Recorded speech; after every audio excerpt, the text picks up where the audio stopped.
Welcome to Goshen Prepping. Woohoo! Hello. Are you petting the little birds there? No, he's moving them. I hear dust on it. All right. Welcome to tonight's amazing, spectacular, just for you live stream. We're here for you. Are we? We are. We're here, We apparently. have a baby toy for you. All right. We're glad you're here. We're going to go through all kinds of questions tonight. We need to discuss things as a community, figure things out, and enjoy each other's company, because that's what we do. We have Ashley, Yes. our Hello. co-host. We have Hannah, Hello. our co-co-host. And we have little baby, our co-co-co-host. Just like And I'm voice. Eric. Glad you're here.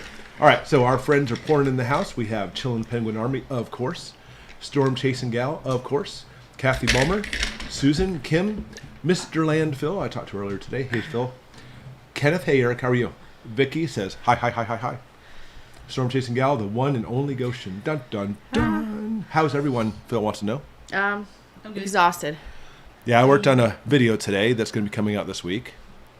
Ashley and one of our kids and myself a little bit too, were putting in a new floor. What are you working on today, Hannah? School. A lot of school. A lot of reading for an art history class. Yeah, lots of good stuff going on. Yes. That creative bug. What's up, creative bud? That creative bug is Hannah. So if you want to have any questions, send it our way. Please address it to that creative bug or to Goshen Prepping so we can see it. It makes it easier.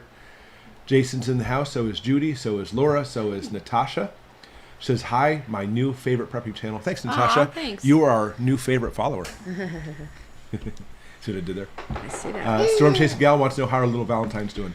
AKA little she baby. has not napped at all today, so she's kind of crabby. I got her to sleep, and then our other one woke her up. So Not me. Different kid. yeah. Blake says, love from Rockford and Harrison, Michigan. We're just down the road. Oh yeah, we are. We're outside of Clare. Let's see. Kathy, finished my update on my medical classes. That's good, Kathy. Susan, there's that adorable baby. USMC, hoorah, my friend, Semper Fi. Seaman, big hello from Central Kentucky. Beautiful. Hello, that's pretty. And area. our friend Marsock Raider. Hello, Marsock Raider. I can't wait to see what kind of shenanigans you pull tonight. Daniel's here. Our friend Pamela Waters. Hey, Pam. Hi, Pam. How have you been? Sean, still surviving. Had a hotel for a week, but I'm back in my car. Oh, Sean, I'm sorry. At least you got in a hotel for a little bit. Carl. Hey, Carl. How you doing? Says hello. Gray Woman from Nebraska. Wash Tub Dolly. Squeaky Melissa. Is that like Squeaky Clean Melissa? That's after Melissa gets a bath. Squeaky Clean Melissa. Karen. Our neighbor Patricia. Shirley. Hello. Is this really our neighbor And Patricia, or? Is... yeah, she lives in, I almost gave the town away. I won't do that. But she lives... Oh, she is a within- neighbor. She lives within... No, is her I thought her name tag was. No. our neighbor, or is Oh, it okay. literally our neighbor?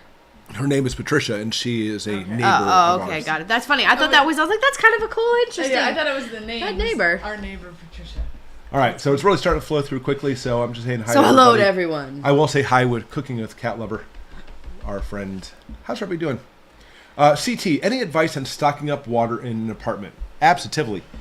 First things first, I personally am against stockpiling a lot of bottled water.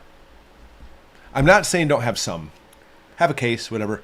But I am all for you should try to get a 55-gallon drum, probably from Amazon. In fact, even probably one with a pump on it. Because you can often stick it in like the corner of your closet, fill it up, you know.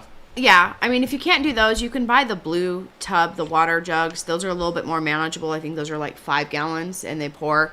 You can get a bunch of those. That way you can stick them under your bed, you know, and then, or pile them in your closet and put your shoes on top. I don't know. I would say that the blue tubs over the 55. I say 55-gallon drum. She says I blue say tubs. blue. What do you say, Hannah?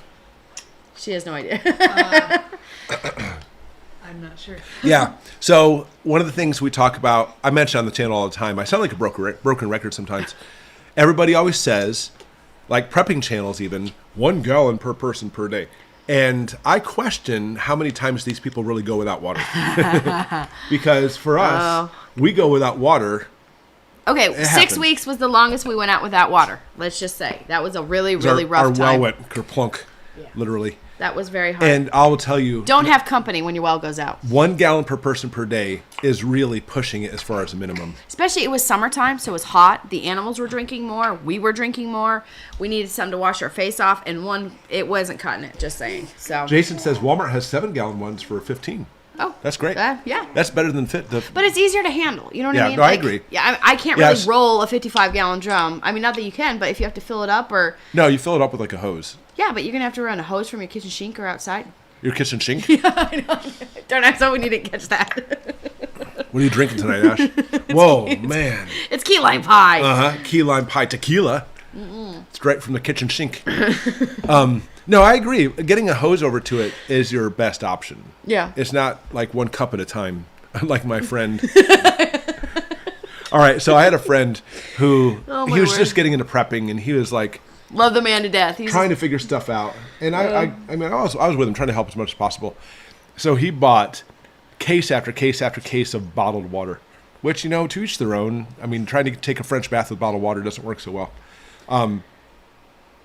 Then he finally bought a 55-gallon drum for his closet, because he was actually he wasn't in an apartment, but he was in townhouse. Townhouse. And they work well in closets, like right in the corner side where, everything gets lost over there. And instead of actually just keeping the water bottles for whatever, he opened up every bottle of water and poured it in the 55-gallon drum, which just made me laugh. What? Yeah, you didn't know that? Oh, I love that man.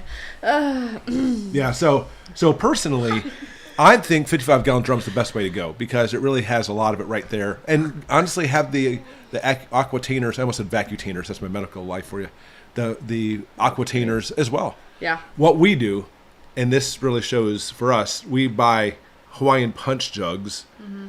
Every kid's birthday party, we buy one. Yeah, so there's at least 11 jugs a year we get new. There's no 11 kids. No, there's 11 people that have parties. I don't get one. Yeah, we do. We still get it because the kids drink that stuff. Okay. We don't drink it. All right, so anyways, we buy the Hawaiian Bunch ones, clean them out, wash them out, because the plastic is really super thick and works well. And then it's got a handle. Right, and we store lots of water in those.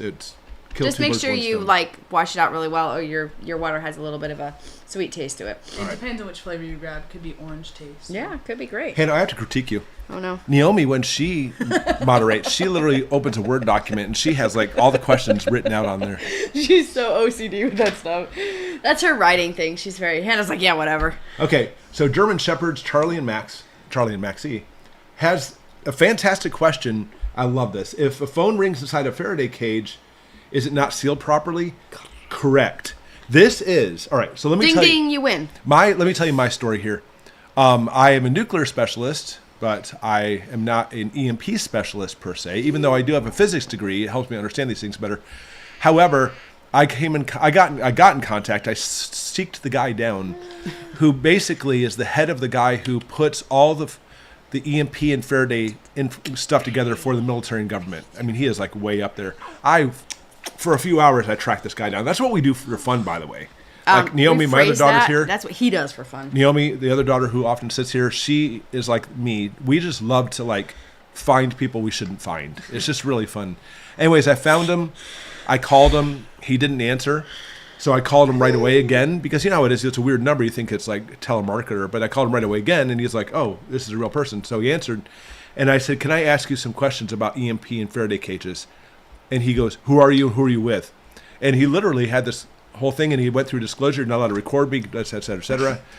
He told me, he goes, there's certain things that you cannot talk about or put on there, you can't record me, et cetera. So anyway, I always questioned if you had the Faraday cage where your phone rings in it, if it's true or not, and he said that is absolute truth.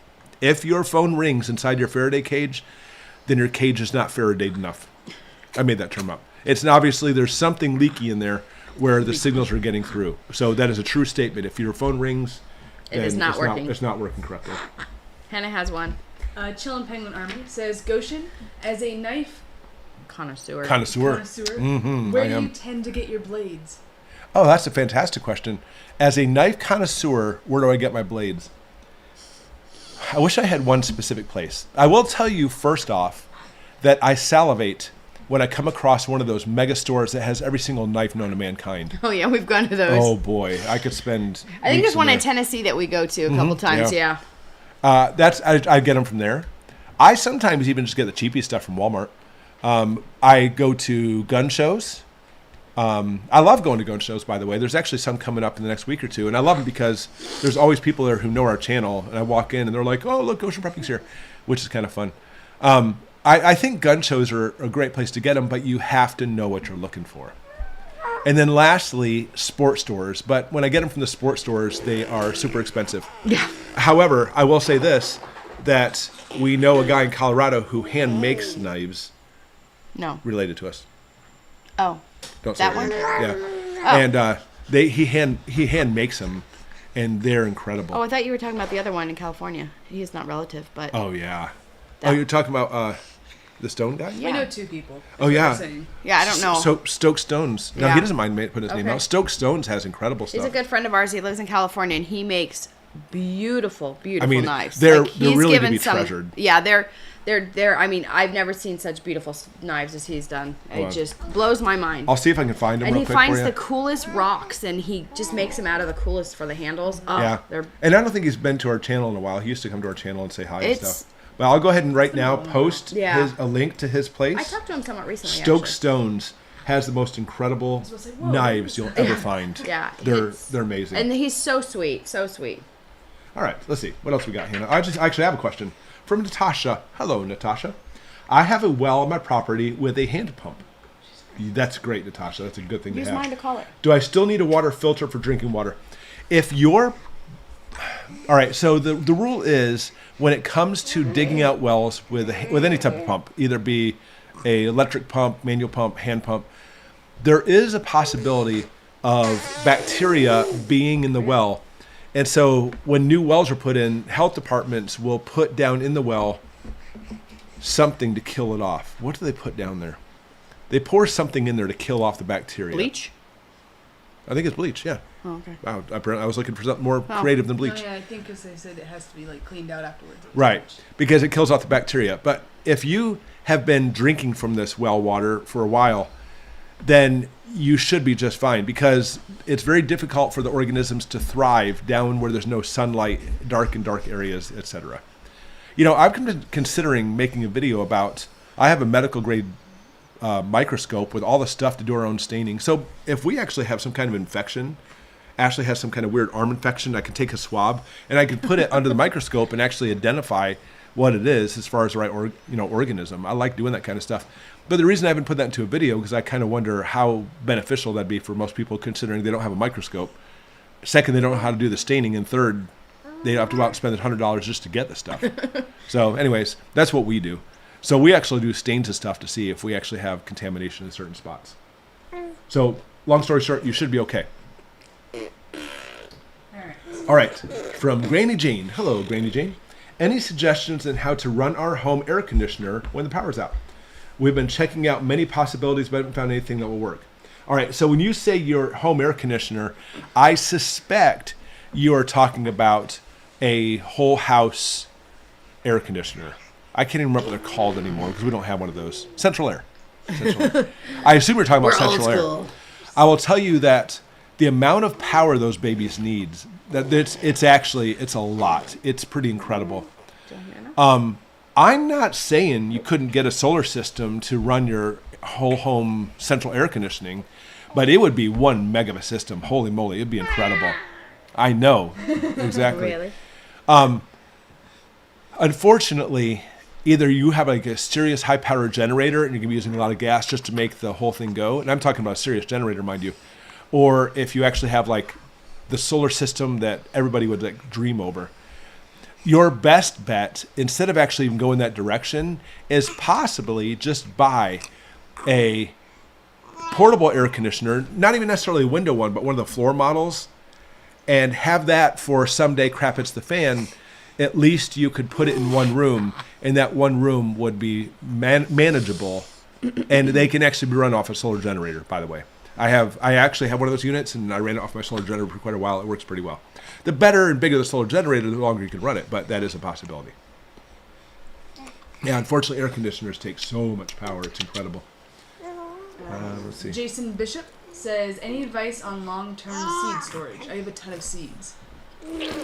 Yeah, long-term seed storage in a cool, dry area. When it comes to seeds, having any type of sunlight and moisture is the activation. I mean, first off, in reality, it's going to be heat and moisture activates most seeds. Some seeds actually what's called scarification. You literally need to break into the integumentary system before they actually start germinating. That's pretty rare though. So you want it dry and cool. So warm, moist heat is usually what germinates seeds. So just try to stay away from that as much as possible.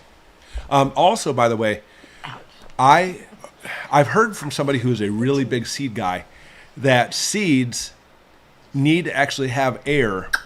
Although I, as a biology degree major person, for me, they're in dormant stage. I kind of question if that's the case. But I actually heard from some guy who knew seeds really well. She give me kisses. Yeah, she's kissing. Thank you.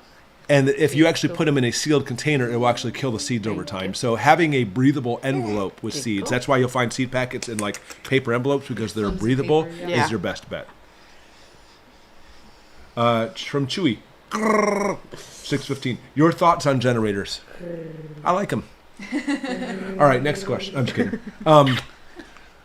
Yeah, generators are fantastic. We have a couple generators. We have a smaller one we use for smaller jobs. We have a large one, a 10,000 watt one that'll run our whole house. Now, do I fantasize sometimes when I'm sleeping in bed and think about things and say, wow, I would love to have a really huge Generac home generator system? Indeed, I do. But those Generacs, no matter how amazing they are, the price on them is even more amazing. I do like for the fact that it has its own cover and everything. It's automated, started. They're fantastic systems. They really are. But for a fraction of the price, you can buy a 10,000 watt generator that'll do the same thing, and that's what I did. And for me personally, I hooked up a plug that goes outside my house that I can plug my generator into, and it can literally run my entire home. In fact, there will be a video this week coming up. You'll see that plug on there if you watch that video. I think having a generator is an excellent thing. Now, when gasoline is terrible, it has a shelf life. With the right additives and everything, you're looking at still like a year. But propane can last indefinitely inside the containers. You may want to consider, if you're going to buy a generator, get one that actually takes propane, or at least a dual fuel, takes propane, and that way it can go much longer than a year. Because if we're looking at the grid going down, especially like some type of CME, etc., it's going to be down bare minimum is 3 years, maybe like 5 or 6, but bare minimum is 3 years. So I will tell you right now, for myself personally, I don't have a dual fuel propane or a dual fuel generator. I have just gasoline. After a year, it's not going to be running anymore. But I do have solar generators to compensate. That's what I have, is solar generators. That's a good question. Ooh. Making moonshine in the sink. I know. Moonshine is delicious. Lisa says, if you have a hand pump on property, do we still need to have a large amount of water? Oh, that's a great question. So if you have a hand pump on the property, do you have to have a large amount of water? No, I mean, if your hand pump is working and you have the rate at which your pump flows, your well flows back in, the recharging rate is good enough. No, you don't need to actually have water on the property per se. Your hand pump can do everything you need for it. In fact, I would trust the hand pump far more than other water on your property. It is definitely the way to go. From Mary, do solar generator batteries need EMP Faraday protection or just the generators? No, batteries themselves. Okay, when we talk about batteries, like AA's, AAA's, etc., car batteries will be fine, by the way. They'll be fine. But anything that has a semiconductor, such as batteries for our solar generators, for example, any type of lithium batteries actually have these little semiconductors in there. That is possibly, I'm not saying probably, but possibly problematic when it comes to an EMP or a CME. I mean, obviously you have batteries separate from your solar generator. If it's simply just a deep cell, RV, marine battery, etc., it will not need a Faraday cage. However, if it's a true lithium or maybe an iron phosphate battery or something, I would, just to be on the safe side, because I'm going to put it this way, some of those actually have electronics in them. I'm not positive if they all do, but I know many of them do. So it would be safe. Better be safe than sorry. What else do we have? Great questions. Man, we're starting off the bat. It's only 19 minutes and we have all these questions already. Lisa says, is my medical implant battery, spinal cord stimulator, safe from an EMP? Almost guaranteed, yeah.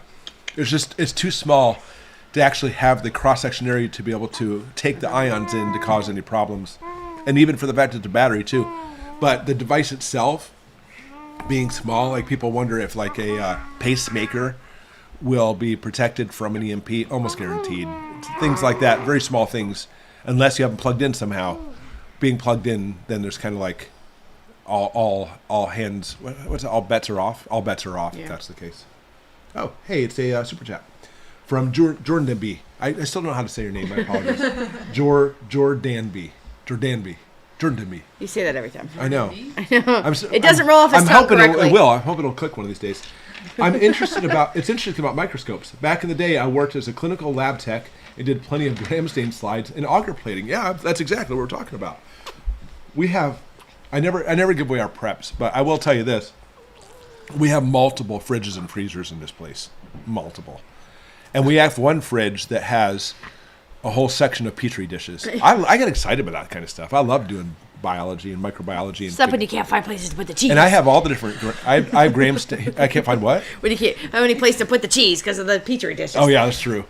Yeah, I remember like from OSHA, you can't put your Petri dishes with your cheese. And I'm like, I will anyway. I don't care. I remember we break all the laws. I used to microwave stuff all the time, like my lunch. In the same microwave, we cultured bacteria and stuff. I know, but you threw off the results and some. No. If anything, it'll contaminate my food. Oh, okay. But I'm not. Oh well, I don't you're care. fine then. I don't worry So about who it. cares? Maybe that's why you twitch over there sometimes. Yeah, Jordan B. I'm just gonna call you Jordan B. I'm being honest. I have all the stains. I have an acid fast stain and gram staining, and I have the crystal violet. I'm a nerd. I love that stuff. It's just cool. You are. By the way, if you watch the GoldBacks video, which was like a week ago, I don't know. I think so. You can see my microscope on there. I pulled it out just to show what GoldBacks look like underneath my microscope. But I did not do oil immersion on it. I went ahead and just did light transmission. A lot of people were interested in the microscope. Really? Microscoping, and the thing is, another person was saying that they had an attachment for their phone that would work as a microscope. You know what? It's funny you say that because when I was doing the GoldBacks, I was sitting there going, wow, it'd be really nice if I could somehow have a little camera that's hooked up to the objective. And I didn't. And I wasn't going to order one. So I literally took my camera on a tripod and I fudged with it for like 5 or 10 minutes. So it like looked perfectly down the eyepiece. Oh, yeah, I did that in a biology class where it takes forever to get the camera set just right to take a photo or something. Oh yeah, but I got it just right. Oh yeah, so I don't know. How about this? If I end up doing some videos with it, I'm going to have to buy an ocular camera. Oh, will you? Of course. Because it took me forever to get that camera just right to look inside that little hole. All right, let's see. What else we got, everybody? And mine just jumped way down. So if I miss any questions, guys, then by all means, go ahead and throw them back in again. Or send them to that. I'm highlighting some of them. So Okay, I'm good. going If that great a bug, she's definitely better Any at finding. reviews on this one right there? What is that one? What is that? Any review on Bryna? Bryna? B-Y-R-N-A. Do you know what that stands for? Oh, yes. Okay. Oh, my gosh. I've contacted that company Sorry. 3 times. 3 times. And I said, I want to review your weapon. And they haven't come back and said no. They just haven't got back to me. So, again, just like I'm really good at and I enjoy finding, like, people I shouldn't find, I enjoy doing that kind of stuff. I really need to shuffle around their regular customer service to get a hold of someone. Because I want somebody to shoot me with it. That sounds like such a horrible. No, because it's like pepper spray bullets, etc. It's not considered a pew-pew because it's compressed air. Oh, it's so therefore that one? It makes it legal. Yeah, okay, got it. But it shoots different types of balls, and the balls, some of them are just like will cause pain. Some will release like pepper spray when it hits you. Oh, so Oh, it's like yeah, it's yeah. like playing the Bean Palooza game. Just don't know which one Exactly. you're gonna get, right? Oh yeah. I like So anyways, Bean Bazoozled? Oh, I hate Yeah. that game. will you get the pepper spray or will you get the one that blows up with the colored dart? is just a bar of Dove soap good enough for hygiene, washing clothes, and dishes? Actually, indeed it is. Dove soap? Yeah, Oh. because the soaps actually have what are called surfactants and quats. There's some words for you. That's fancy. And it doesn't matter if it's liquid soap penetrates better, but bar soap, as long as you have enough lather on there, will work just fine. Yeah, they said it's a launcher, not a weapon. Exactly. Yeah, it is. It's a launcher. Exactly right. Let's see. There was one by... I just saw can your own dog and cat. Then I realized the second line said food. Oh, okay. I'm like, what? Let's see. Pities and STI. It's awesome. What do you do with communication with the outside world, including your family? Do you have a ham radio license? Do you have a shortwave radio or crap, it's the fan radio? I don't have a shortwave. Well, Yeah, we I do. have a... no. Oh, okay. That's not the shortwave he's talking about. Oh, okay. I can listen to shortwave, Okay. which does nothing. I have a couple ham radios. I do not have a ham radio license. But, who needs a license nowadays? Yeah, right. I'm just kidding. It's actually on my list to get my license. I know radio, I know circuitry, I know frequencies and wavelength. I know all that stuff in depth, like the back of my hand.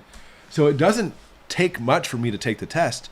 I just need to do it. I need to sit down and take it.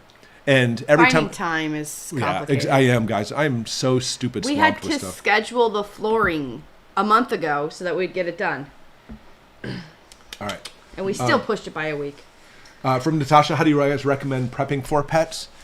Unfortunately, prepping dry dog food, dry cat food is not a possibility. It's only like a year shelf life, Yeah, I you may think. get two out of it. You never know. But that's when we talk about long-term prepping, the canned food is what you're going to have to go with. But go ahead. I was going to say, my honest opinion is if you're going to prep, your dogs can eat pretty much whatever you eat. So Right. just feed them the Exactly. scraps from what that. So And they are carnivores, by the way. I mean, even though you can force your dog to eat some veggies, they are carnivores. And they can actually break down some veggies, but not all of them. Even as humans, we can't break down all veggies. Yeah. That's why we eat them. Like when you eat lettuce, Just cleans you out. we can't digest lettuce. We don't have cellulase, the enzyme to do it. So that's why it's fiber and it scrapes out your intestine tract. Dogs, their intestine tracts are incredibly short that's compared why to they ours. eat grass, right? Yeah, they purposely eat grass, so they'll barf. And people are like, you dumb dog, don't eat that grass, you're going to barf. They're like, yeah, duh, you won't give me any Tums. So they eat the grass to make themselves barf because they know their stomach's Make upset. some Dougie Tomes. From Nancy Forster. Sorry, Nancy. How durable are GoldBacks and who takes them? I live in Texas. They're very, very durable. For me personally, I keep mine like in my little GoldBacks wallet and such. Just so I imagine if you took one, you could bend it, but it's still not going to have the gold break off of it. And honestly, I truly, listen, I don't do sponsor stuff unless it really is something I believe in. I am very weary about gold when it comes to crap at the fan. Very weary about it. Obviously, gold coins, gold bars are not going to be your best friend. And the small gold pieces can be forged. Maybe that's what you do, by the way. Maybe you like to take lead, paint some gold on it, stamp it, and make yourself rich by doing fake gold out there. But GoldBacks, practically speaking, are not forgeable. They really aren't. And that's why I love them. And now the only downfall to GoldBacks, which really is not a downfall, by the way, is this. When you buy a car, when you actually add up all the parts to the car, and let's say the car normally is $25,000, you add up all the parts and put it together, it's only going to cost you like $18,000. Well, why does it cost more? Well, because of engineering. Because those people who put the car together actually have the giant robot arms that weld things. They have workers. They have factories. They have the technology, the engineering they put into it. So the worth is actually much more than the parts that's put together. Same thing with GoldBack. GoldBacks, they're incredible for the fact that the engineering put into them makes it so they're practically non-forgeable. But think about it this way. For 1/1000th of an ounce of gold, it's worth on the market a little over $2, but that GoldBack is $4 because you're paying for the engineering.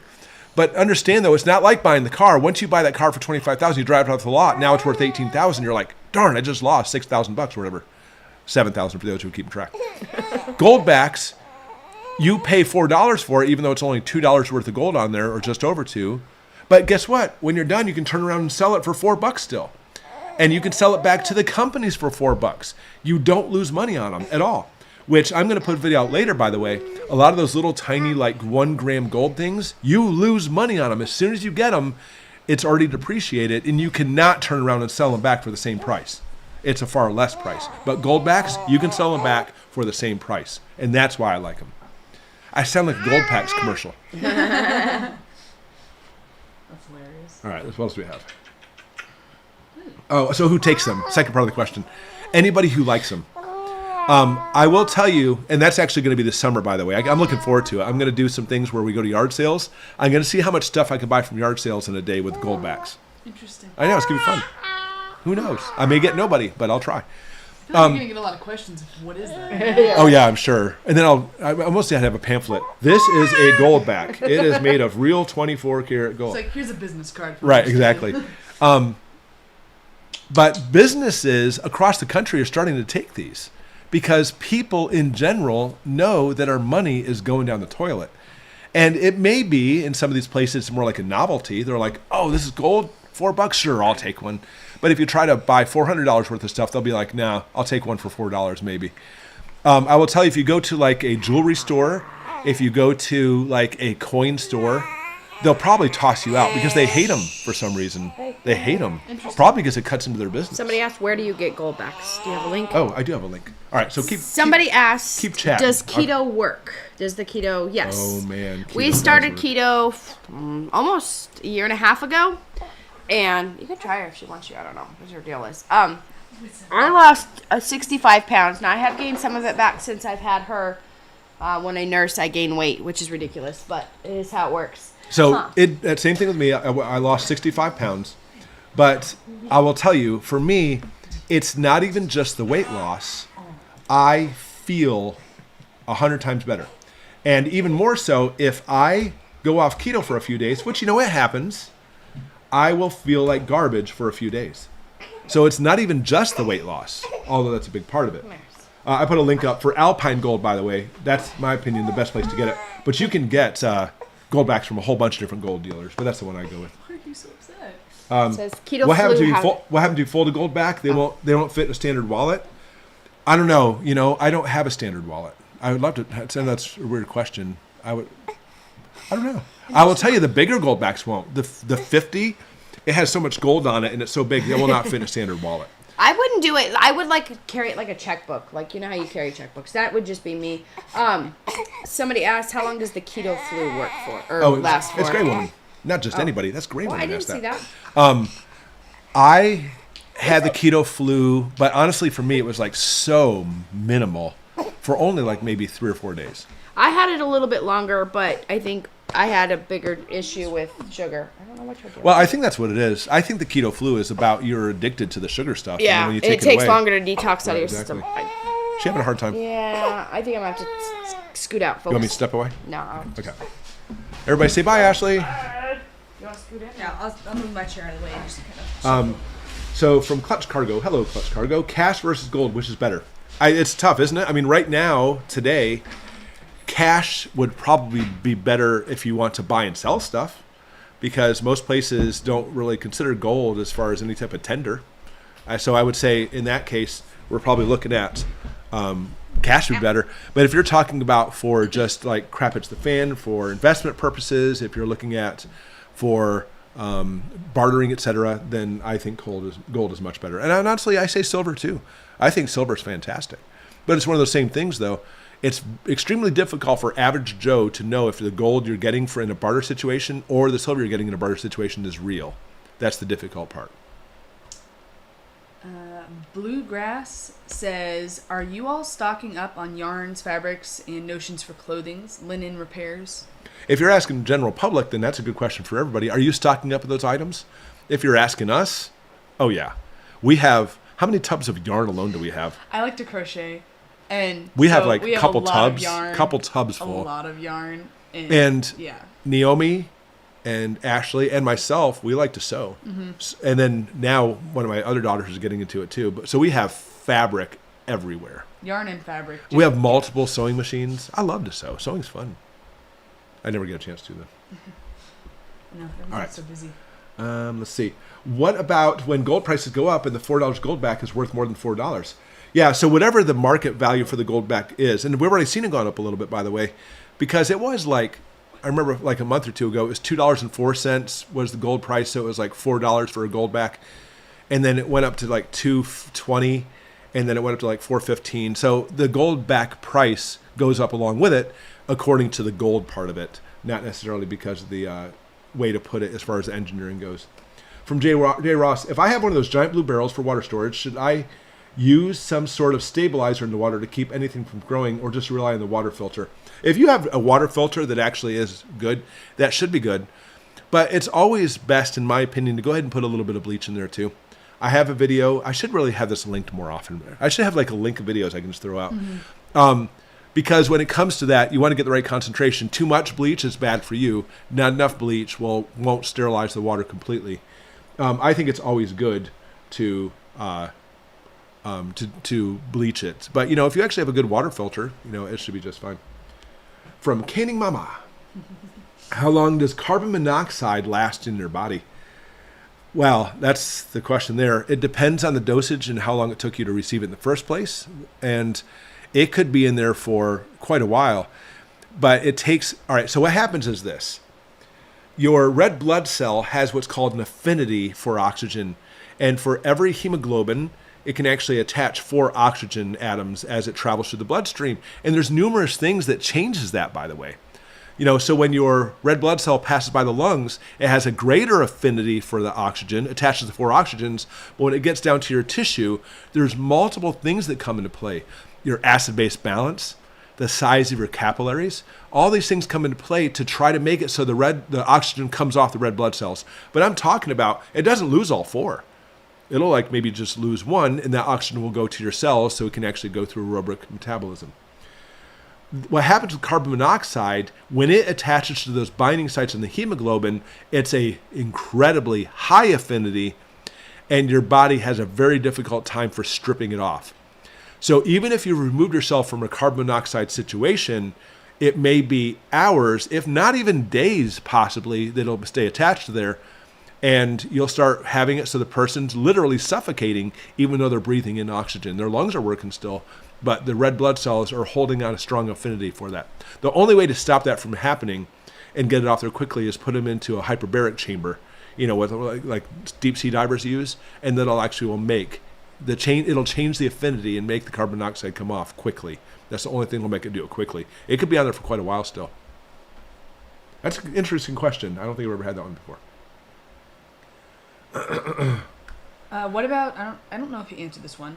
What about crossing borders with GoldBacks, like traveling to other countries? It's fine.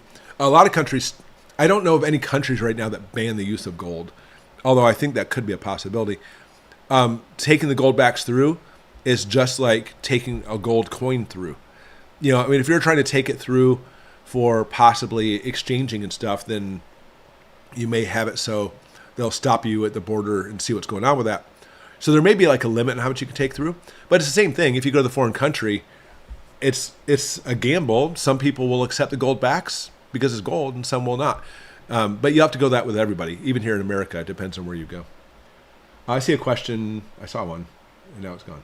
Oh no. Let me see mine. Oh yeah, here it is. Great woman. Hey, great woman again. Will you do a video when you try to use your GoldBacks as tender? Oh yeah. In fact, I'm looking forward to that. So what I plan on doing is carrying my camera. I have a handheld camera. It's like a big setup thing that I take with me. I plan to take it with me when I go yard sailing.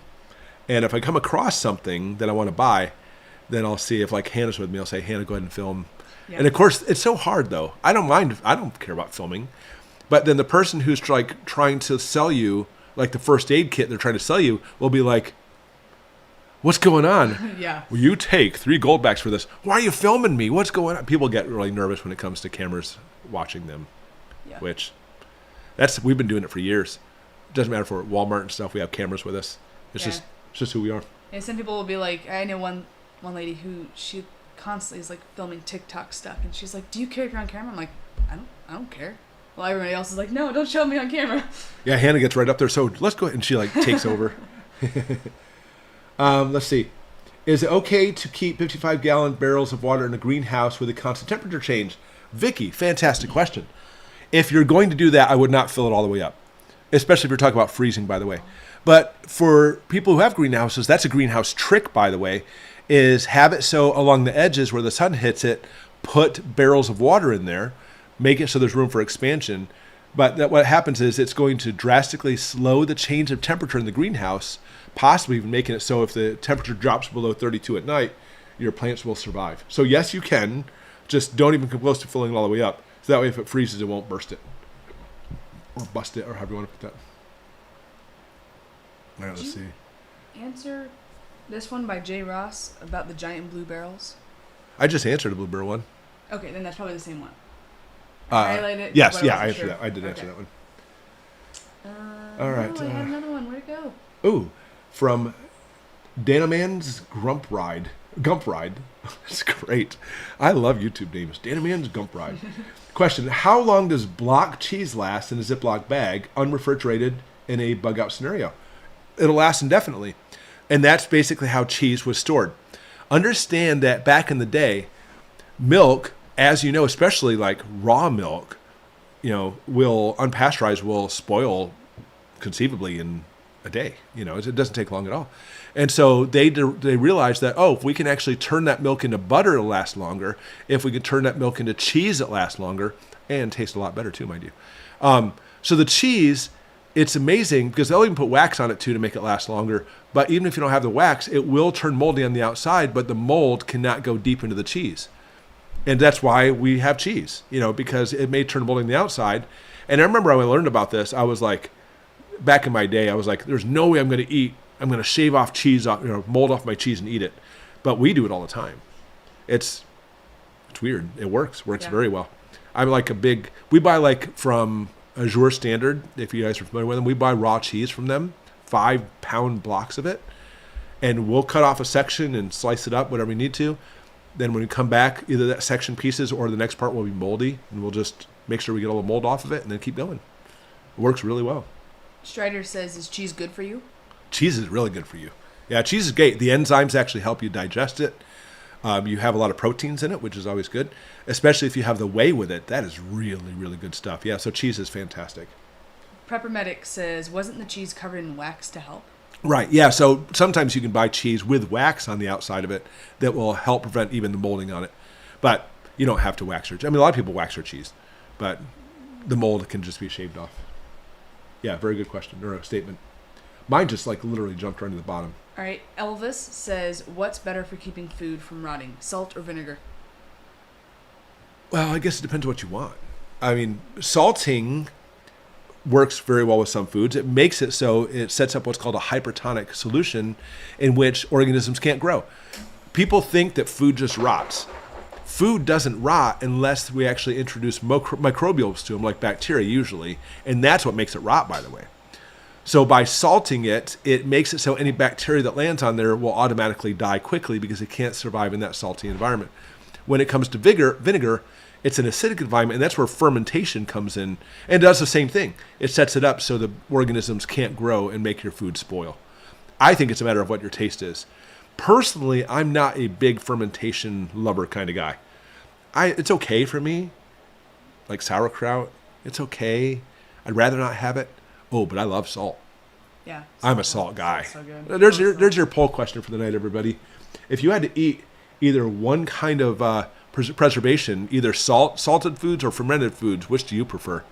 I'm salt all the way. I'm salt all the way. Yeah. She's salt. I love salt. Ashley, she's fermentation. She loves fermentation. I mean, like, there's a couple things that are good, but salt is just so much better. I love salt. Yeah, Sean, you can actually cut off the mold off your cheese and it's still yummy. I will tell you, though, I'm weary about processed cheese. I'm not saying you can or can't with processed cheese. I don't eat a lot of processed cheese. It makes me cautious. So I don't know, because it's a monstrosity cheese. You know what I'm saying? It's not made like regular cheese used to be. But if it's real cheese, I would just cut right off and off you go. Kim says, can you freeze cheese? Yeah, we've froze cheese before. It does change the texture of it. Yeah, but you can. We take blocks of cheese and we'll actually shred them ourselves, and it does make it a little on the more crumbly side. Yeah, it does make it crumbly for sure. Which is interesting. Is fermented food keto? How about pickled food? It depends on the food. You have to look at it prior to being fermented. And since you're looking at, like, sauerkraut, isn't it just cabbage? I'm pretty sure it's just cabbage is absolutely keto. Yeah. So, cabbage. Man, don't get me started. I love cabbage. Cabbage is great. Oh, sauteed cabbage. Oh, my gosh. Some kielbasa. Love that. Yeah. So it definitely can be keto. You have to look at what it was prior to that. Now, pickles are keto too, but nobody likes pickles. They're disgusting. I love pickles. People who are real people don't eat pickles. Bread and butter pickles? Friends don't let friends eat pickles. They're disgusting. I love pickles. He does not love pickles, if you can't tell. I ate a can of Wolf brand chili that was 2 years expired. All I got was a terrible heartburn. which is typical standard operation procedure for chili. Yeah, and that's it. It's really funny how, I've got to be like the talk of canned food when it comes to the prepping community. And I just saw another channel. Oh, what channel was it? I don't know. I can't remember. Maybe you saw it. I saw another channel. It popped up in my feed that says, "Can you eat canned food forever?" I was like, "Oh, that's my territory. You can't talk about that." And that's it. So whenever I talk about canned food lasts indefinitely, as long as the can's intact, obviously. If you open up a can, it's not going to last indefinitely. But as long as the can's intact, it'll last indefinitely. Even the government says that, and we don't even trust the government. They even agree with us. And whenever I say that, I get comments after comment after comment after email after email after email about people saying, "Oh yeah, I literally just opened a can, I'm not kidding you, from World War II ration beans. World War II. And it was still good." Well, yeah. World War II beans. That's crazy. She's like, whatever. I was reading a comment at the same time. Okay. A lot of people are like going back and forth about pickles. Did I get a pickle There's a lot of pickles. argument here? I'm sorry, guys. I don't mean to step on the people who love pickles. I'm just not a pickle guy. There's some interesting things. I don't know if I read that wrong, but it says pickled mangoes. Yeah, you can pickle a lot of stuff. Yeah, the vinegar and the pickles and the dill and stuff will preserve the stuff in there. You can pickle practically anything, like pickled egg, please. I'm just not a pickle guy. It's weird. When I was a teenager, growing up in New York, my parents would have a barbecue, and they'd always have like, I'm not a pickle guy, so I don't know the proper terminology here. It was like pickle chips. They were like pickles, but they were like crinkle cut. And we would have like hot dogs or hamburgers, and they would open up those pickles, and I'd be like, "Man, they smell delicious." Oh yeah. And there's a couple times I've ate them, and I'm like, and I spit them out. And then I remember years ago, somebody bought our family, why they would do that, I don't know, a bag of pickle flavored potato chips. Remember that? Yeah. And I was like, all right, I love trying new food. I've outgrown like certain tastes. So I ate a pickle chip, and I was like, that's actually not bad. And I started downing the potato chips. I got through about a quarter of the bag, and the pickle taste started like solidifying on my tongue. I was like, ugh, and I was like, thought I was going to die. I'm not a pickle guy.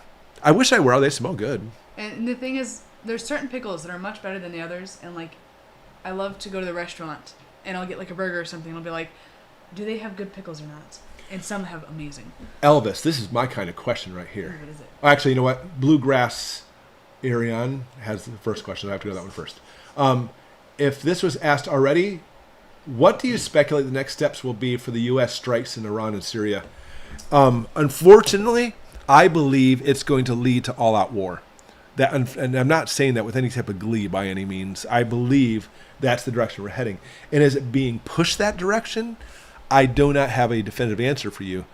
But it seems to be that's all the chatter and rhetoric going on right now is, you know what, Iran, you're going to get your butt kicked because you messed with us too much. That's what I think. And Iran doesn't back down. That's the whole thing. Iran never backs down. I mean, it's funny. They have backed down a little bit since this happened. They're actually telling the Houthi to back off a little bit. But they tell the Houthi to back off, but everybody else, they'll continuously go. But anyways, I think that's going to continue on even more so. I see a lot of questions right here. Another one. Freeze-dried versus canned food, which is better? If you want my opinion, canned food is better. Freeze-dried food, and for the simple reason is freeze-dried food is so bleeding expensive. It's so ridiculously expensive. Now, we have a freeze dryer, and so it's cheaper for us, but it's still so bleeding expensive. The canned food will last indefinitely, and it's already prepared for you. Here's your can of fill in the blank. It's ready to go. It's good, and it'll last like that indefinitely. It stores beautifully, et cetera, et cetera, et cetera. So I am like 98% canned food, 2% freeze-dried. We still have freeze-dried food. Yeah. I'll buy it when it's on sale. We have freeze-dried like milk and I think it's other stuff. It's also in some ways a little easier to store canned food because you can stack those. And for freeze-dried, if they're put in like those Ziploc bags, those don't stack very easy. And you just kind of got to shove them in a tub. Right. Here's like a statement. Sven, hi Sven, how you doing? I have eaten sea rations from before Vietnam and it was good. Yeah. I get these statements all the time. Rarely I'll come across one somebody say, I opened up a can of something and it was all rotten. And I'm like, because the can was ruptured. You have to watch for that. That could be dangerous. Elvis has the question of the night right here. China has more ships than the U.S. Yep. But U.S. has twice the tonnage in ships. Oh, and the sophistication in the United States ships armament pales in comparison with China. Ours is incredible compared to theirs. Are we, USA, in trouble, or are they in trouble? They are in trouble. The biggest problem is this. The majority of Chinese ships are gray water ships, by far. They are incredibly good for their coast. They're not meant for the deep ocean. So Taiwan, no problem for them. Japan, unfortunately, no problem for them. When we get into the Philippines, no problem for them. However, for them trying to come over with their ships to attack the United States, for example, good luck. We have the largest carrier fleets in the world, the most sophisticated, armed, technologically advanced carriers in the world, and it's like with a margin that's like incredible. Our Navy is simply incredible because we've had years and years to basically master it. Like, we have 11 carriers. Our newest carriers don't have steam catapults, but actually have electromagnetic catapults. And they're nuclear powered. I can't get into the details of nuclear power because I know classified stuff, so I have to be careful. But the nuclear powered ships can go a long time without ever refueling. China has 3 carriers. The first carrier used to be a regular ship until they put a flat bed on top of it. The second one they tried to build, and it was embarrassing. The third one they're still working on suddenly has electromagnetic propulsion on it because they got information from the United States. But it's still not even nuclear. It's just not even close in comparison to our Navy. The problem with the United States isn't our Navy. It's we're so spread out being world policemen that we can't be everywhere at once. But right now we have 3 carrier fleets over in the area around near China, and that is more than enough firepower to do what we need to. It's simply amazing. Great question. Hunter says, I don't know if you saw my question, so I believe you repeated it. But are black tanks good for long-term water storage? Yeah, black tanks are great, obviously, providing they're clean inside. The biggest problem we have with water storage is either A, leaching in of chemicals from the container, and black containers like that are fine. And secondly, if they are translucent or transparent, you don't want sunlight to get in your water because any type of minuscule particles in there absorb that sunlight and use it for energy to grow more nasties. The black ones completely black it out, so that's good. I see a super chat on here, Yes. Hannah. Oh yeah. Oh, it's a super sticker, which still is weird for me saying super sticker. What do you mean? From Preparedness for $49.99. Super sticker? That's a super sticker. So, Yeah, I just learned the difference. A super chat, you'll see somebody's comment on there. Like Jordan B has a comment, but if it just has a thing that says 3 with some balloons and a heart, that's a super sticker. Okay, neat. I didn't Thank know you, that. Preparedness, for the super sticker. Thank you. We appreciate that. Let's celebrate their 3rd super on a live stream. That's very cool. That's cool. Yeah, so anyways, yeah, thank you very much, guys. That's really appreciated. All that stuff, by the way, any type of super chat, super stickers, etc., helps out our family, and we always very much say thank you very much for that. But we always want to say to everybody, guys, it's not required. We'll always answer questions. You know, we make our channel, and for us, we make some from ads in the channel, and that does well for us. But again, same thing with that. Super chat, super stickers, we are very grateful. Let's see. Sean says, I want a wife that gardens and cans and makes jalapeno, where'd it go? And makes jams and preserves. You can borrow mine. She does all that. I'm kidding, Sean. You cannot borrow my wife. But yeah, if you had to pick one thing that she likes to do for preservations, it's making jams and jellies. She makes them. They're so good. I can't eat them on keto. But she makes a jalapeno jam. Mm-hmm. Oh my gosh. It is like the best thing known to mankind. It is so good. Makes everybody in the house cry, though, because it's just yeah, including herself, too. It's very funny. Pickled quail eggs with jalapenos is the bomb, James. I would agree on that one. What about chemicals in the cans? Yeah, so that's probably in reference to like the black one. You do have to worry about the chemicals that make it up. And that's why I said you do have to worry about leaching. Now, you have certain water containers that are made for water, and there's some black ones that are made for water, and they'll just fine because they won't leach into the water. But you do have to look for that. If you're just picking up some random black container off the side of the road, you may want to be worried about the water you put in that thing. Yeah, so Keisha, hello Keisha, exactly right. It's as long as the can isn't compromised, that's exactly it. The can, when they make the can, by the way, it's sterile. So the can goes down a conveyor. They prepare the food, sometimes cook the food separately, then pour it in. Sometimes they pour the food in and cook it in the can, but it's sterile. And before it has a chance to cool for any cooties to get on there, they seal it. then the coldness will seal the can tight, and it's sterile inside. There's a theory that was actually disproven many years ago in the 1800s from Louis Pasteur that we believed of what was called spontaneous generation. We thought that organisms would just spontaneously generate out of nothing, but it was actually proven that that's impossible. So Louis Pasteur set up a environment which made it so organisms couldn't get into the water. So he sterilized it and put it in there, even though it had an open container. It made it so they couldn't go down the barrel of the container. And still to this day, that container that Pasteur made still sits there after like 200 years, still with nothing growing inside of it. Yeah. And it's open to the air. It's very cool stuff. Oh, All I right. had it highlighted. Okay. Your thoughts on the likelihood of a cyber attack taking the grid down? Oh, yes. Okay, so that's the question there. That's a very good question. What are my thoughts on the probability or possibility of a cyber attack taking down the grid? This is high on my threat scale. I have like a little mental, I shouldn't say I'm mental, but I have a mental threat scale in my head of what I think more probable things are.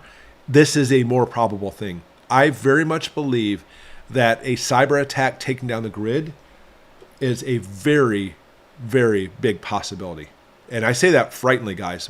I think, now, if you even talk about what's going to cause crap hit the fan, I would say the number one thing that's going to cause crap hit the fan is going to be the grid going down.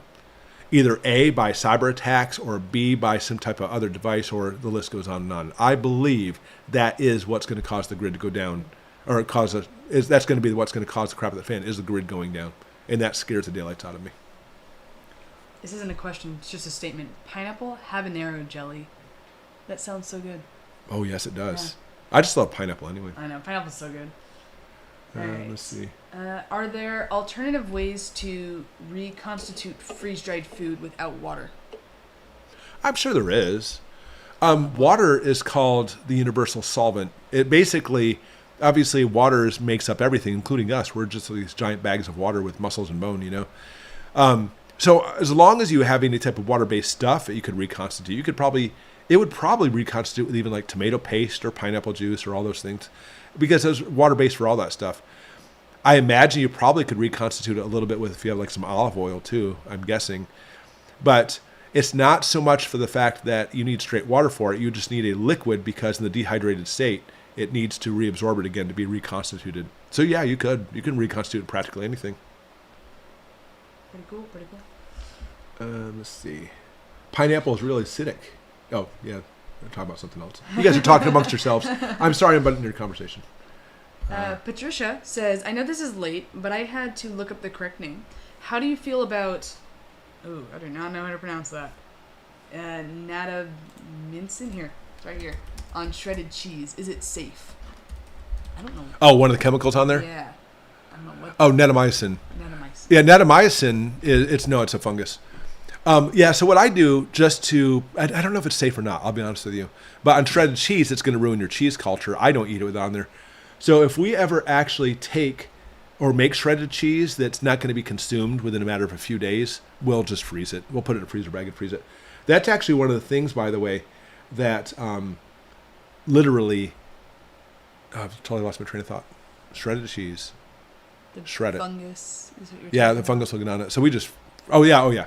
So shredded cheese is actually one of the few cheeses you could actually put in the freezer, and it's going to come out just fine. Unlike blocks of cheese will come out. I mean, it still comes out fine, but it's kind of crumbly and stuff.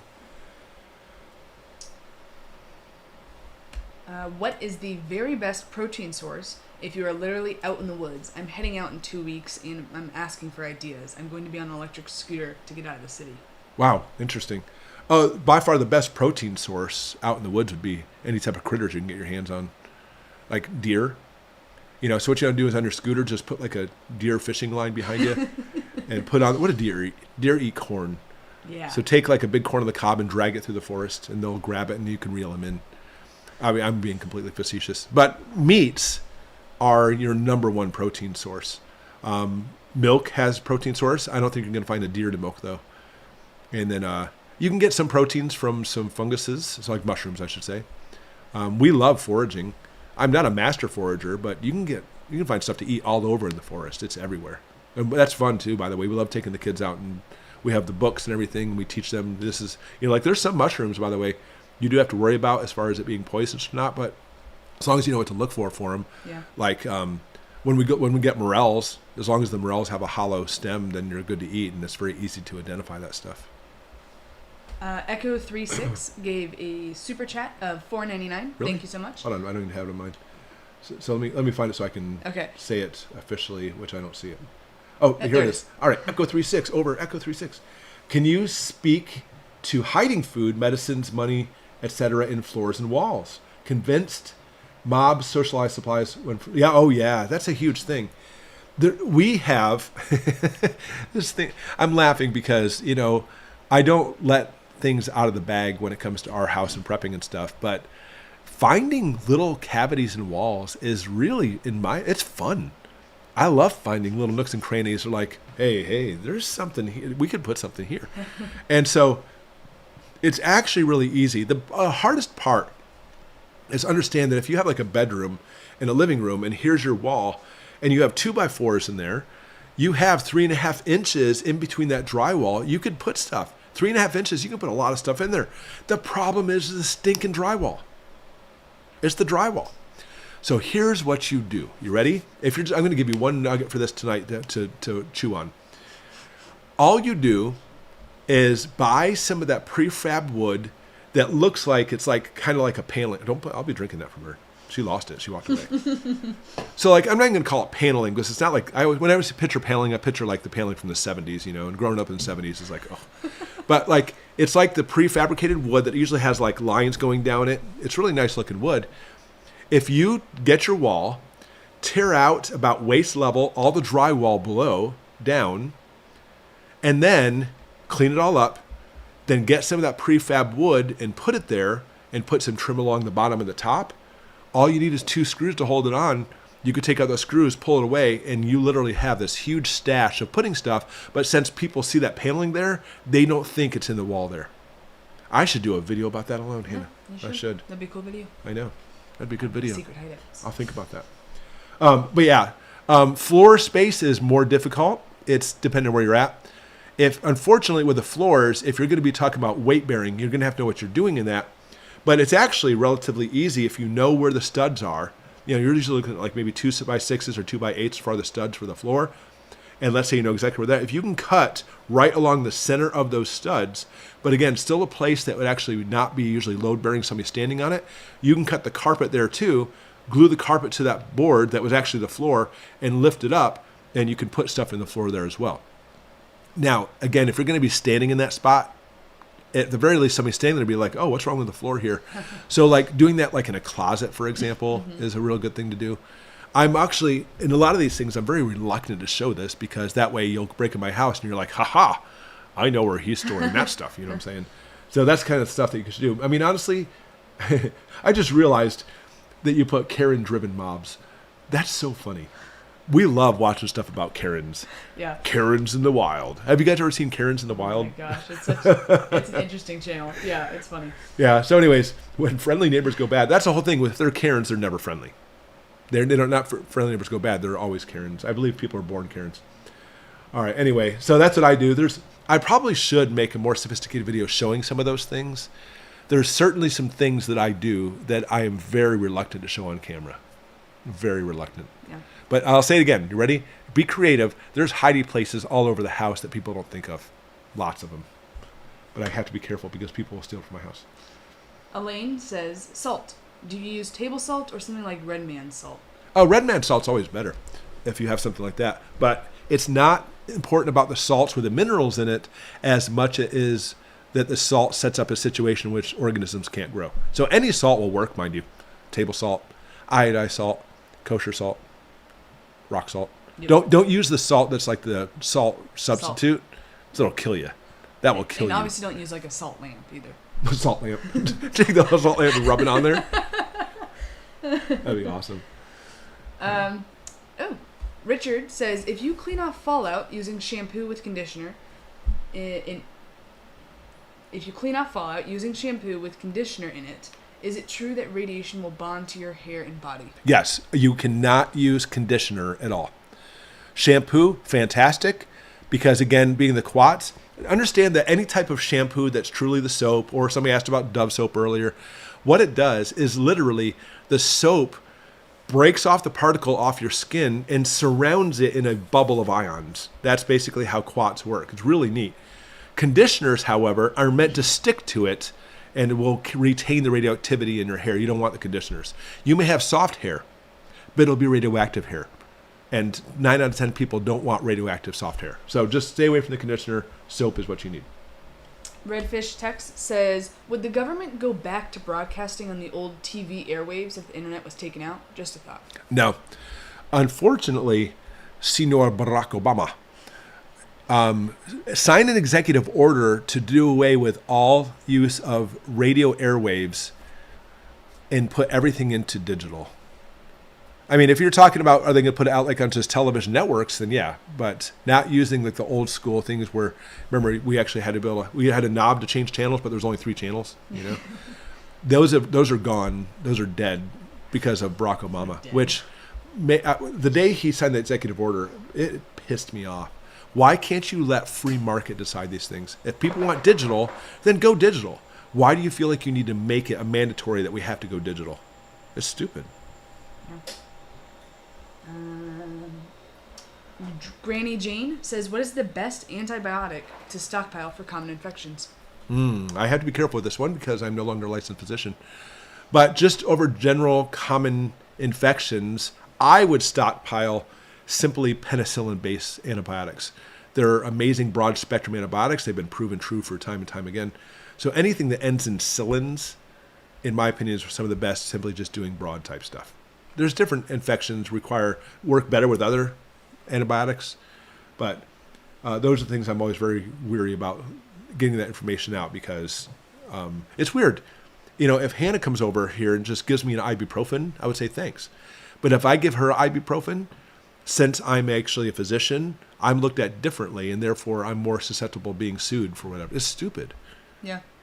Because I'm more knowledgeable, even though I'm not licensed. So anyway. How long would it take the grid to power back up if taken down by a cyber attack? Oh boy. All right. It's so hard to answer that one. If the grid's taken down by cyber attack, how long until it comes back up again? Let's not talk about the effect of marauders and chaos enveloping people just going nuts. Let's pretend that part doesn't happen. The problem is when it comes to power plants can't simply just turn back on again. They have to have power to turn back on again. We do have power sources from other locations to bring into our country to bring it back up again. For example, I wish I could tell you the date when this happened, but we had a carrier in New York City, which was nuclear powered, that connected through its shore cables to repower up New York City again. It may have been the blackout of 77. I could be wrong. And therefore, the power went in the opposite direction to go to the power plant to get the power plant get back going again. And once that power plant came on, then it would start springboarding, providing enough power for other power plants to come back on again. So if it's just a cyber attack and they clear out the cyber attack, you literally may have power coming back up that same day later. It depends on how extensive. If it's countrywide or grid-wide, oh no.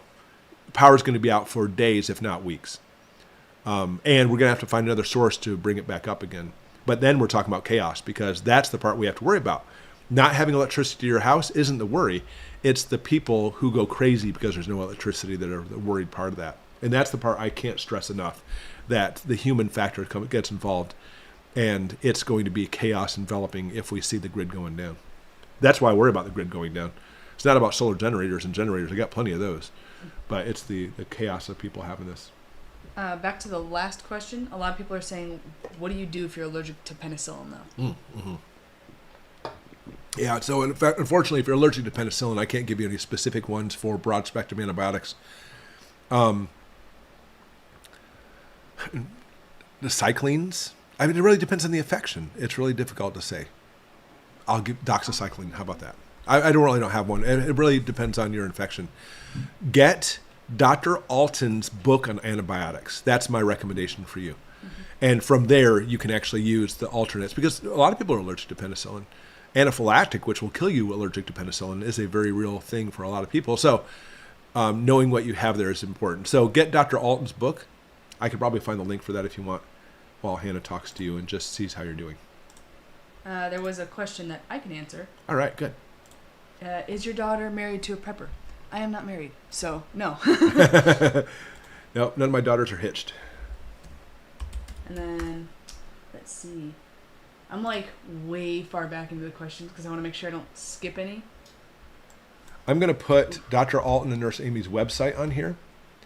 And if you don't have their books, then get their books. I love Dr. Alton and Nurse Amy. Every time I sit down and chat with them, it's just, I could talk with them for hours. And same thing, they love us too. Oh, wow. Oh, real? I see one from Love My Peeps. If the grid goes down, will the stock market go down too? Oh, you bet. Guaranteed. They will. It'll have a stop. They'll halt it from trading. Because if the grid goes down, they're not going to be able to trade anyway. But let's say for some reason the market still continues, they'll stop it. They'll do a stop for as far as the action for that until they're able to fix things. Have you ever tried tiger sauce? I have not. What? How do you milk a tiger to get the sauce from What it? is tiger sauce? I don't know what tiger sauce is. Lynn says, is our government trying to limit the amount of meat that is being produced in our country all in the name of climate control? Oh, yeah, that's it. It's in the name of climate control. I believe there's other reasons for it. But the answer is, without an actual even second guessing, yes. The government using corporations, which is a type of socialism, it's a corporate socialism, makes it so they're trying to limit the amount of meat, which is a straight up action suggested by the World Economic Forum. It's clear as day. I mean, they've made it very clear. They say it's climate change because of cow farts. They say the carbon footprint and all this crap, in my opinion. And it's funny, I talked about climate change in a video a few days ago, and somebody goes, oh, now you sold out on climate change. No, I just talked about weather. Give me a break. Stupid. But anyway, yeah, so they're certainly doing that. And they want to go into alternatives, lab-grown meat, because it makes a lot of money, eating bugs because it makes a lot of money. And the corporations are right on board. Tyson Foods had some plants that burned down. Then, out of the blue, they actually shut down some of their chicken plants. And then suddenly, now they invest money into bug plants. So that's guaranteed that's what they're doing. I'm really way behind. I literally scroll a little bit and I see something you asked a long time ago. No, yeah, it's honestly, I'm trying to keep up with I do have a super chat. Super sticker from Bamatricia. Bamatricia 1. It's a little fox going, thank you. No, thank you. For $10. We really appreciate it, guys. It's really nice, guys. It's amazing we go out. I just love going to live streams and chatting with everybody, and you guys are so generous. We really appreciate that. Soil Soldier says, if you don't have a bunker, aren't you pretty much dead eventually in the case of a nuclear attack? I don't know. It's even with a bunker. Yeah, I mean, there's definitely a lot of belief out there, and I'm going to almost not really put my 2 cents in on the most part. There's a lot of belief out there that if there's a nuclear exchange of 200 weapons, it's enough to stop mankind. I will tell you, though, that the original studies out there that projected a nuclear winter were greatly exaggerated. So I believe mankind is resilient. And I think if you don't have a bunker, you still have a very good chance of making it. I don't know. It's tough. But there's a lot of people who believe that anything like that is going to completely kill all mankind off the planet, which I don't think. I'm not on that side of this. On that side of the argument, I'm not. I just saw from Lazy Mofo Prepper. Oh, it's a Lazy Mofo Prepper. That's awesome. Down in Colombia, I can buy any antibiotics without a prescription from any pharmacy. I know. Bienvenidos in America. I know. It's ridiculous. What? Estados Unidos. It's stupid. I mean, it's not stupid. I understand why. It used to be over the counter here as well. And it's not, obviously. And they claimed when they actually took it from not being over the counter, they said it was because of bacterial resistant antibiotics or the resistant strains like MRSA, for example. But MRSA wasn't prevalent when they did this. MRSA is prevalent now. And there's no way they saw this coming ahead of time. It's all control. It's just control. That's all it is. Because, I mean, I do know doctors. I have friends who will be glad to write any script I want to put into my stash if I need to. But, of course, unless you actually know them really well, they won't. They won't at all. And it's all about control, in my opinion, especially with the American Medical Association. Elvis, this is an interesting question. I heard bitter plants don't want to be eaten, but plants make fruit sweeter to entice animals to eat them. Yeah. Are bitter plants bad for you then? That's a good question. Yeah, no, that is absolute. I mean, let me put it this way. That is the strongest hypothesis that we have, that bitter plants do this so you will not eat them, so they can spread. And then the reason that there's fruit, it's not saying, oh, look, there's people eat my apple. It's about spreading the stuff. I mean, there's actually certain seeds in certain fruits and like certain pods and stuff that cannot grow a plant until it passes through a digestive system. Or like a locust tree has to have scarification on the seeds, like eaten by like a squirrel, and then drop it in the ground, then it'll grow. That also helps spread it too, because you don't want the seeds to grow right underneath the locust tree because the locust tree is already there. But if a squirrel carries it away and drops it and grows somewhere else, it helps the organism spread. So are we now making an inference that bitter plants don't want to be eaten? I don't think most plants want to be eaten. But I think the thing is, when you look at the difference between fruit and bitter plants, that's the difference. Because fruits themselves are what are eaten, not the plant. Like, oh, look, an apple tree, and you start eating the bark. No, obviously you want to eat the apple, but the bitter plants themselves, it may be a defense thing not to eat the plant itself. They're not putting out fruit that's bitter. Interesting. Goshen, what nations do you see helping China against Taiwan? I'm going to answer none. I don't think any of them are going to help. Not a single one. I think it's going to take over. All the countries there who go against that don't want it to happen, Japan and South Korea and the Philippine Islands, etc. China is a monster compared to these countries, and I don't think they'll do a single thing. I think there will be some countries that may consider trying to do sanctions, but I don't think we're going to find a single country who's going to do anything about it. Is the price of silver being suppressed? Is the price of silver being suppressed? I believe both silver and gold are being controlled. How about that? I think the prices, since they're actually on a market, I think it used to be markets literally had fluctuations that were actually natural fluctuations, depending on the buying, selling, how much was ordered, etc. But that's changed, because when you look at the different markets, you can actually go back to the 1800s, by the way, and you can see very clearly a very well demarcated section in between major three markets. Let's see if I can remember this. This is really, really interesting, by the way, guys. We'll take a second with this one. In the 20s, stock market was high, real estate market and commodities market was low. In the 30s, stock market crashed, Great Depression, and we had a drastic increase in commodities. The commodities market was high. Farmers became super rich during the Great Depression, by the way. Commodities went high into World War II. Then it switched, commodities dropped, and real estate went way up. Then real estate dropped. We went back into a stock market in the 50s. In the 60s, switching to commodities. Back into real estate too, with the commodities going into the 70s with the oil crisis. And then we go into real estate and then back into stock markets in the 80s. And you see a fluctuation with all three of these, by the way. And the commodities follow right along with gold and silver too. I believe they're all controlled and orchestrated. I believe that's the same reason why, it was a couple of years ago now, that a whole bunch of people got together and decided to go ahead and buy and pump the market full to buy the stock in that one company. It wasn't like I have no clue. video games or something like that. Probably. And they were becoming super rich because everybody's pumping money into it, giving it an artificial inflation, because the more you pump money into it, the higher the stocks get worth. And was that a free market economy that let that happen? No. The stock exchange shut them down and wouldn't let them do it. But that's how things are. And now things are controlled. It didn't used to be that way. It used to always be, if you actually had stocks in something and people pulled stocks out, the market would crash and that business would fold. But now it's being controlled, unfortunately. They said GameStop. GameStop, that's it. There was another one too. There was GameStop and another one. I forgot the other one. From Betty Boop. Hi, Betty Boop. Haven't seen you in a while. $4.99. What do you think of oil of oregano as an antibiotic? Is there a daily milligram limit you're aware of? I don't have information on that at all. I love herbals and stuff. I just don't know them. I'm trying to learn them, but it's slow going. I never went to school to learn all the herbals. There's and everything. a lot to it too. There are so There's many. a lot.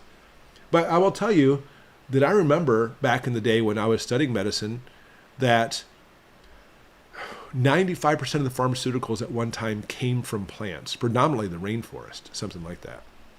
And it was only 5% were synthetic. Now they're much more synthetic. I truly believe the plants are there for medicine. I 100% believe that. But how can you sell a plant for medicine and make money? You can't. So you strap it into a pill, put the dosage on there, and make people think that the herbals won't work, which is not true at all. Please adjust the microphone to include your audio. You're right, I can do that. I normally have it over here, by the way, just FYI, because Ashley sits here. And if I put it right there, it's right in front of Ashley's face, but Ashley's not here anymore, so I can move it over. Yeah.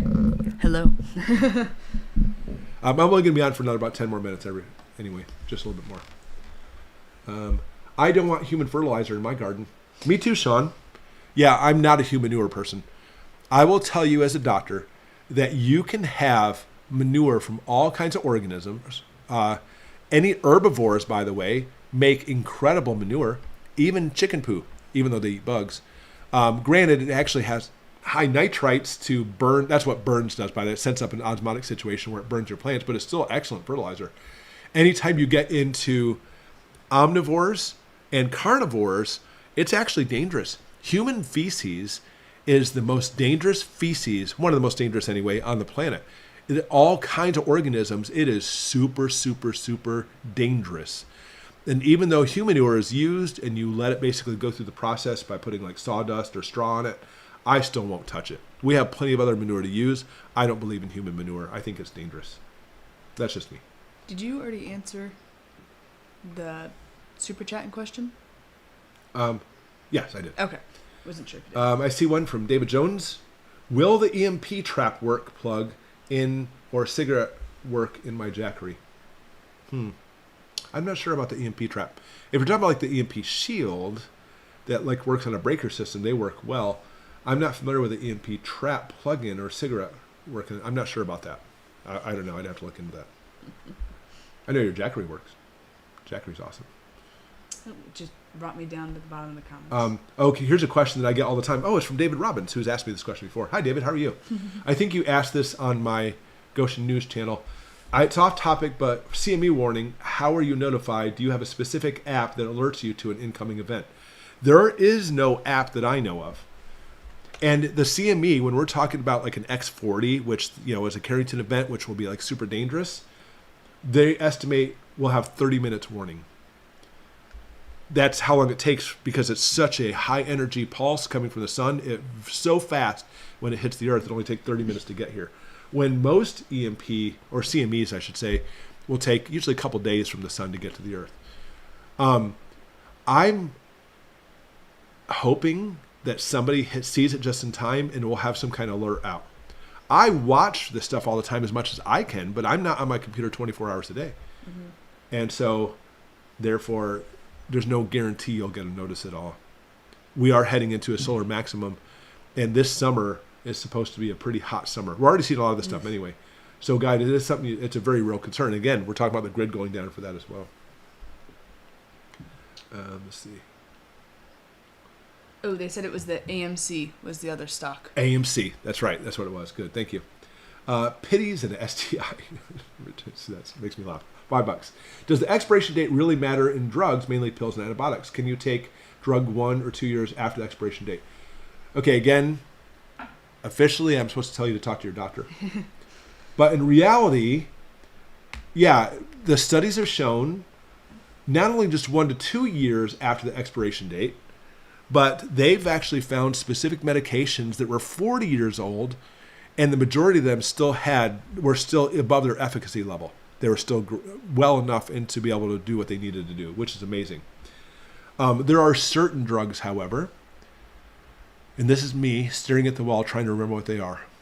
I really need to research this to make a video. There are certain drugs. There's an antibiotic, too, by the way, in this category, that you cannot take it after it expires. It's bad.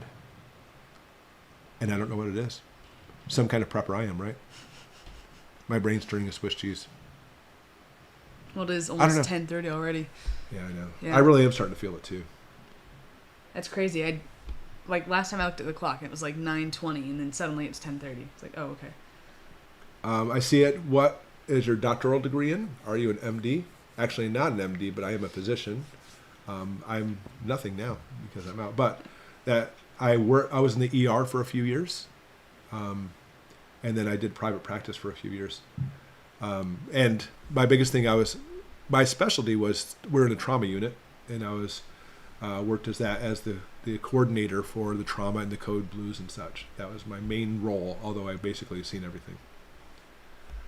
Can I recommend for a blade for a Sigma 3 survival school that has a 5.5-inch blade? Now about $500. Unfortunately, Tucker, I cannot. I love knives, by the way, but I certainly do not put myself as a knife expert. Can people safely consume urine? Is it true that it's sterile? Yeah, if they have a urinary tract infection, it's not sterile, but that's actually not very common when you come to somebody's urine. So if you just see somebody pee in a cup, ask if you can drink it, that's fine. You can safely consume it. There's actually a lot of third world countries, if you ever have a chance to go to third world countries that don't have water, like a lot of arid environments, they actually will have the kids bathe in urine because water is not plentiful.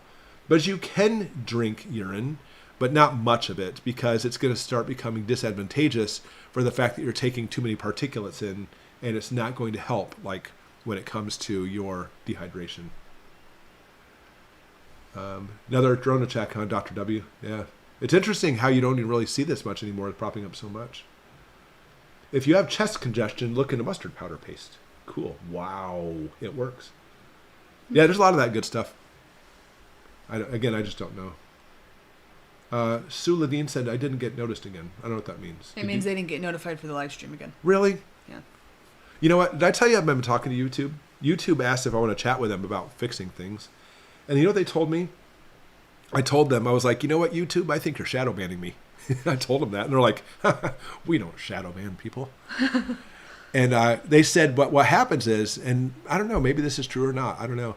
But they said that, obviously, you want to click it so it's always on all for notifications. And I think that's like a no-brainer. But they said that YouTube has a maximum of 5 notifications a day for channels. So like, let's say you have 10 channels that you want to be notified, and all 10 channels put out notifications. They'll only put notifications out for 5 of them. Interesting. And I think Goshen Prepping is usually not one of them. So therefore, technically, it could be a shadow banning. But they assured me that's not happening. And for some reason, I believe them. And I said, that may be happening. So where's my play button? Yeah. Did I tell you my ass in that? You asked? Oh, yeah. I was like, where's my play button? I have 100, what? I don't know how many subs I have. 167,000. I have 167,000 subs. You're supposed to get the play button at 100,000. Where in the bleep is my play button? Yeah. And she goes, well, you know, you had a warning for putting out a video a while ago. And I said, well, that's really interesting, considering I put a video out about a subject which I can't mention now. And I am a doctor. I put up my opinion. They're like, yeah, we know. But it's okay. And you know what they told me? They said, it's okay because after 3 months, we'll take the warning off. I was like, that was almost 2 bloody years ago. Yeah. She goes, really? I said, yeah. And they're like, okay, we'll look into that for you. Sure you will. So, play button may just randomly appear, but Yeah. highly doubt it. It's unlikely. Any good books you recommend for herbal meds? Yeah, there is. Yeah, I don't get notified for any channels anymore. Yeah, the thing is, I've noticed it stopped giving me notifications for certain things too. And it'll just like randomly pick and choose. Like, I have notifications for my emails on my phone, and it always gives me notifications, and then it just stopped. And then important emails came in, and I didn't get notifications. So yeah. I put out 2 books for herbals. There's one book, by the way, I'm trying to get my hands on. I can't give you the name of it. I can't think of it right now. But I'm not kidding you. It goes for like $500, but it is Wow. the best organized herbal book I've ever seen in my life. That's probably why it's $500. Will mayo and mustard keep longer than... By its use by date? It Yeah. will. Oh, mayo, I would be careful Use with, by by the way. Mayo, I wouldn't even touch that if it's past Oh, yeah, it. mayo. But mustard, oh yeah, mustard will last long time after its best by date. Let's see. I saw your play button for sale on eBay. Yeah, people do sell them. I should buy one. They wouldn't give me one, so I bought my own. Well, the one my son made me, I already have an idea how I'm going to jazz it up and put it on my mantle. Nice. That's going to be my new play button. I've had so many people say that it's they have names for it. Yeah. Like the shadow band button. Mm-hmm. Or there are a whole bunch of them. They're so funny. Oh, that's good. Yeah. Patriot Nurse has a great herbal medicine course. That's good. I know that she has one course somebody told me it's quite expensive, and it's just about like respiratory stuff, which is like, in my opinion, not like the stuff people really want to learn as much. I will tell you what I'm doing though. I am literally making videos as we speak, medical series. I bought, and you're gonna laugh, I bought a dummy. Not like a really expensive CPR dummy. And not like that one. It's a little crappy dummy that we're gonna dress up. And I'm going to go through every basic first aid stuff on there. That's my plan. So I'm in the process of making that. Who knows? I might have the first video out this week for that. But I've had a lot of people who heard about that said it's a good idea, but they're really looking forward to seeing my dummy. What's the best book on mushrooms? What's that book, Hannah? Ooh, if it's right over there on the shelf, I can run. Hold on, and let grab me look it. real I don't know quick. if I it's might still have there. it on here. Are condiment packets good to store? So, I think like those little ketchup packets. Yeah, and they are. stuff? They're very good to store. Cool. All right, I'm going to put a book on here for mushrooms, guys. This is the book for our area. Mm-hmm. Mushrooms of the Upper Midwest. However, if you click on it, it'll link you to the place that you have mushrooms. Yes. And you can go for area, but it's the best book for mushrooms. We love it. And that certain publisher, they have all different types of editions. So they have like, I think like wild berries for one, and then they have like just for fun tree identifications, and they have some really, really cool books. Yeah, OTWP report. That's what we're going to do. Is we're going to definitely put on some stuff. And what I do is I have a lot of like real life experience on certain things, because you'll find that when it comes to medical, I mean, in reality, people could just read a book and pretend what they're talking about. But when there's certain things, by the way, that help you understand, like for example, CPR. I mean, I don't know if people want a CPR book or a video on that, maybe. But when you actually do CPR, you can feel their heart underneath the ribs. I'm not kidding you. And unless you're not pushing down hard enough, you're not going to make it work. And, people are like, oh, they're dead. They were dead for 10 minutes. We're like, no, we've been doing CPR for 10 minutes. We're like, yeah, but they were dead. But no, they're alive. We've been doing CPR because the reason they're dead is their heart stops. But every time you do a chest compression, that makes their heart beat. So if you're doing CPR correctly, you can feel the pulse on them. Every time you see the person do a chest compression, you'll feel the pulse. Chest compression, there's the pulse. So literally, you could have somebody go down with a heart attack and their heart stops. You start CPR, doing chest compressions. You could do it for 25 years. Feed them through a tube. Imagine how buff you'd be doing CPR for 25 years, though. Be like Arnold Schwarzenegger. You'll be back. See what I did there? Yes. It's because obviously the CPR is what keeps them alive. That's the kind of stuff you'll see. Ooh. So I think you're going to see a lot of cool first aid stuff on here. Hope the medical dummy has a name. It does have a name. I can't tell you what it is, though. I don't know the name. Oh, you don't? No, I was not notified of the name. Yeah. Oh, yeah. You'll understand why. But it's really cool. So I'm going to be finishing up everything for the dummy probably tomorrow. Cool. And then Exciting. I'll be doing all kinds of stuff. I'll probably put a tourniquet on the dummy. I'm going to do, guys, I'm going to give you a little heads up since this is like the last thing. I'm going to go ahead and go after this. I'm going to do some of those really fun things. Like I'm going to talk to the dummy. Come on, are you gonna pull through this? Do you enjoy having that knife in your, I'm gonna do really good. It's always more fun when I'll do a little stuff's- bit more fun yeah. to it. All right, so with that, guys, I am going talk AEDs in the home. Oh, for sure. Oh yeah, because there's a lot of people don't understand AEDs and what's going on with that also. So CPR is exhausting for a period of time. My record, I did CPR without stopping for an hour and a half straight. Hour and a half. Wow, yeah. They didn't make it. Most people don't. Okay, guys, I appreciate you coming in. Yeah, head tilt, chin lift. Yeah, we're all going to talk about medical stuff, so it definitely is time for me to get going. I'll really get sucked into this. I appreciate you guys so much. I really am glad you're here. Guys, thanks for all the amazing questions. Thanks for the super chats, everybody, and the super stickers. I really appreciate you coming in. We will be live next Sunday as well. And, of course, get a stun gun work better than CPR. No, that's funny, though. That's actually a miss. People don't understand. Don't get sucked into it. Stop it. I'm not going to read anymore. All right. I appreciate you guys coming in. Have a great evening. And of course, tomorrow we'll have a video out as well as Goshen News. If you don't have a chance, stop by on Goshen News too and just chat there a little bit sometimes too. We appreciate it. Love you guys. Thanks for being here. And we'll see you tomorrow. Bye, everybody. Bye, everyone. Bye.